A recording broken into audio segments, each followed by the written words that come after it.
പ്രേക്ഷക പ്രിയ പരമ്പരകൾ പുതിയ സമയമാറ്റത്തോടെ ചട്ടമ്പിപ്പാറു എല്ലാ ദിവസവും രാത്രി 7 മണിക്കും കന്യാദാനം രാത്രി 7:30. ഒരുങ്ങി ഇറങ്ങിയ മക്കള് പോലും തോറ്റുപോകൂല തന്റെ അടുത്ത്. അയ്യോ മതി അത്രയ്ക്കൊന്നും പോഴത്തല്ലേ. കാര്യമായിട്ട് പറഞ്ഞതാ പത്മ. ഇത്രയും വലിയ മക്കളുടെ അമ്മയാണെന്ന് ആര് കണ്ടാലും പറയില്ല. ഇത്രയും വലിയ മനുഷ്യന്റെ ഭാര്യയാണെന്ന് കണ്ടാലും പറയില്ല എന്ന് പറഞ്ഞാ എനിക്കങ്ങ് ഇറങ്ങി പോവായിരുന്നു. അത് പിന്നെ പറയാനുണ്ടോ? ആ നന്ദിനി, എനിക്കൊരു ബ്ലാക്ക് കോഫി വേണം, പെട്ടെന്ന് എടുത്തിട്ട് വാ. ആ എന്നാ പിന്നെ എനിക്കൊരു ലെമൺ ജ്യൂസ് ആയിക്കോട്ടെ. എനിക്കൊരു ബ്ലാക്ക് ടീ. ആ ഇപ്പൊ എടുത്തിട്ട് വരാം. ആ സാറ് പോയി കളയല്ലേ, നമ്മുടെ ചീഫ് ഗസ്റ്റ് ലക്ഷ്മി ചന്ദ്രകാന്ത് ഇപ്പൊ എത്തും. പത്മ, നിന്നെ ഞാൻ സമ്മതിച്ചു. വേറെ ആരെ കൊണ്ടാ ഒരു മരുമകളെ ഇങ്ങനെ അടക്കി ഒതുക്കി നിർത്താൻ പറ്റുന്നേ? പത്മ പവർഫുള്ളാ. കമ്പനിയുടെ ഇത്രയും പേര് ചൂണ്ടുവിരലിൽ നിർത്തുന്ന ആളല്ലേ, പിന്നെയാ ഈ വേലക്കാരി.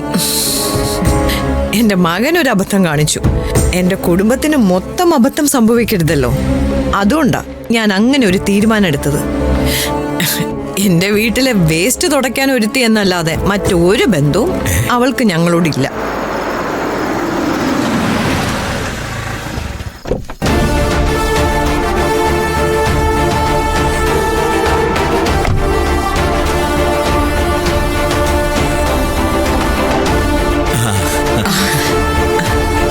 കൺഗ്രാറ്റ്സ് പത്മ. ഓ താങ്ക് യു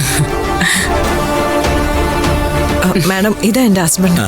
ആ ഞാൻ പറഞ്ഞു കേട്ടിട്ടുണ്ട്. ഞാൻ പിന്നെ കേരളത്തിലധികം വരാറില്ലല്ലോ. This is first time. Very nice. Ambience ഒക്കെ നന്നായിട്ടുണ്ട്. Thank you.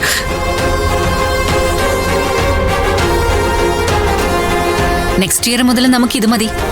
അവാർഡ് കിട്ടുന്നവരുടെ വീട്ടില് നമുക്കൊരു ദിവസം കൂടാം.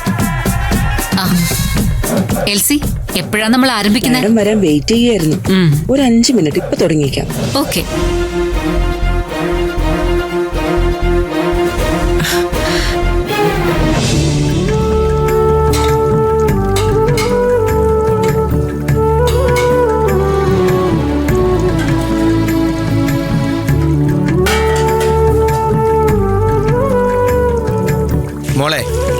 മോൾ ഇതൊക്കെ വെച്ചിട്ട് അങ്ങോട്ട് ചെല്ല്. ഒരു ഫംഗ്ഷൻ നടക്കുകയല്ലേ. മോൾ ഈ കുടുംബത്തിലെ മരുമോളല്ലേ. രാജേട്ടനൊന്നും മിണ്ടാതിരിക്കെ. എനിക്ക് അങ്ങനെ മരുമോളാകണ്ട. ആ സ്ഥാനവും വേണ്ട. ആ സ്ഥാനം വേണം.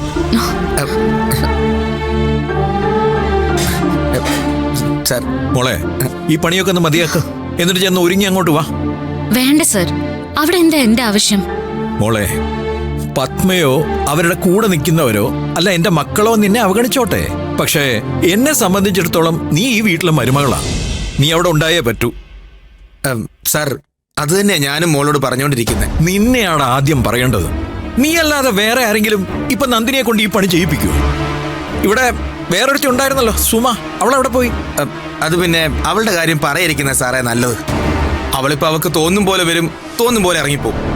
എന്തെങ്കിലും പറഞ്ഞാലേ ഇന്ദ്രജ മേഡവും വേദ മേഡവും ഒക്കെ ആയിട്ട് ഞാൻ നല്ല കമ്പനിയാണെന്നും ഞാൻ അവരോട് സംസാരിച്ചോളാം എന്നൊക്കെയാ പറയുന്നത്. ഞാൻ അവളെ ശ്രദ്ധിക്കാൻ തുടങ്ങിയിട്ട് കുറച്ച് ദിവസമായി. ഒരു കാര്യം ചെയ്യേ, അവളെ വിളിച്ച് പറഞ്ഞേക്ക് നാളെ മുതൽ ഇവിടെ പണിക്ക് വരണ്ട. ശരി സാർ. അയ്യോ സർ. മോളെ, ഈ പാടത്ത് കള വരുമ്പോഴേ കുറച്ച് വലുതായിട്ട് പറിച്ചു കളയാന്ന് ആരും കരുതാറില്ലല്ലോ. കാണുമ്പോ തന്നെ അതങ്ങ് കളയില്ലേ? അതുപോലെ തന്നെയാണ് സുമയുടെ കാര്യവും. ഇപ്പൊ അവളെ പറിച്ചു കളഞ്ഞില്ലെങ്കിൽ അതിന്റെ ബുദ്ധിമുട്ട് നിനക്കാ. നല്ല തീരുമാനം സാറേ. അവരുമായിട്ട് കൂട്ടുകൂടി പിന്നെ നന്ദിനിയോടൊരു ശത്രുത പോലെയായിരുന്നു അവൾക്ക്. എന്തായാലും ആ ശത്രുത അവസാനിച്ചല്ലോ.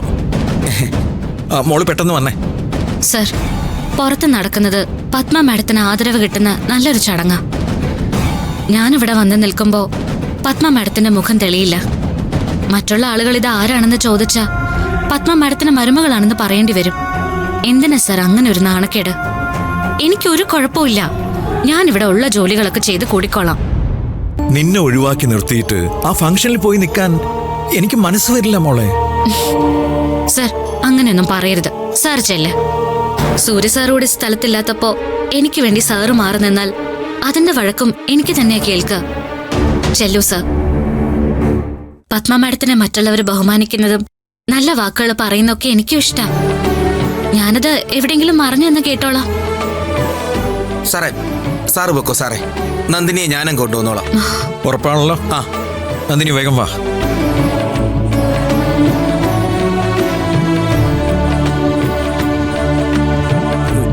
സാറിന് നല്ല വിഷമമുണ്ട്, അത് മാറ്റാനെങ്കിലും മോൾ അവിടം വരെ ഒന്ന് പോയി നിൽക്ക്.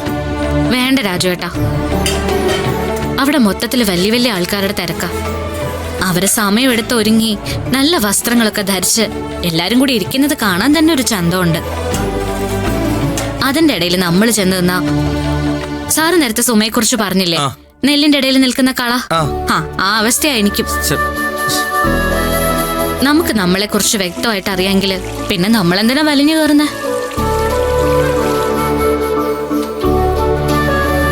ഡിയർ ഫ്രണ്ട്സ്, ഇത്തവണ മുതൽ നമ്മൾ പുതിയൊരു രീതി തീരുമാനിച്ചിരിക്കുകയാണ്.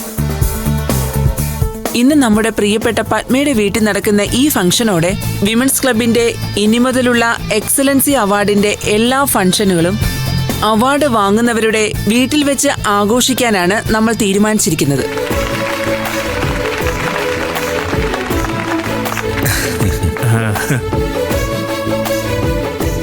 നമ്മുടെ സോണൽ പ്രസിഡന്റ് ലക്ഷ്മി ചന്ദ്രകാന്ത് നമ്മളോടൊപ്പം ഉണ്ട്. ഏറെ തിരക്കുകൾക്കിടയിലും മാഡത്തിനെ നമുക്ക് കിട്ടിയത് നമ്മുടെ ഭാഗ്യമാണ്. മാഡത്തെ ഈ അവാർഡ് ഫംഗ്ഷനിലേക്ക് ഞാൻ സ്വാഗതം ചെയ്യുന്നു.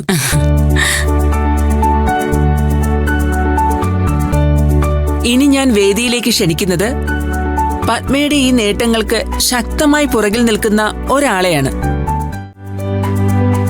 ഏതൊരു പുരുഷന്റെ വിജയത്തിന് പിന്നിൽ ഒരു സ്ത്രീ ഉണ്ടാകുമെന്ന പഴഞ്ചൊല്ലിനെ മാറ്റിമറിച്ചുകൊണ്ട് ഒരു സ്ത്രീയുടെ വിജയത്തിന് പിന്നിൽ ഒരു പുരുഷനുണ്ടാവുമെന്നാക്കി മാറ്റിയ നമ്മുടെ പ്രിയപ്പെട്ട പത്മയുടെ ഭർത്താവ് ശ്രീ യതീന്ദ്രദാസിനെ ഞാൻ വേദിയിലേക്ക് ക്ഷണിക്കുന്നു. നമസ്കാരം. നമസ്കാരം സാർ.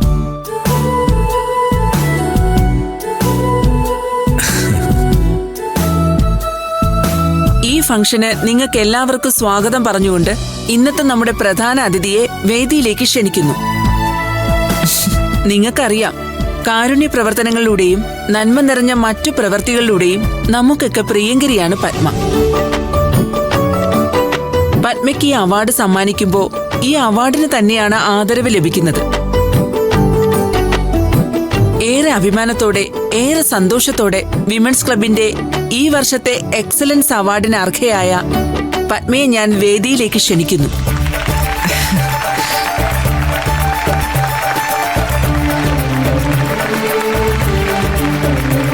വരൂ പത്മ.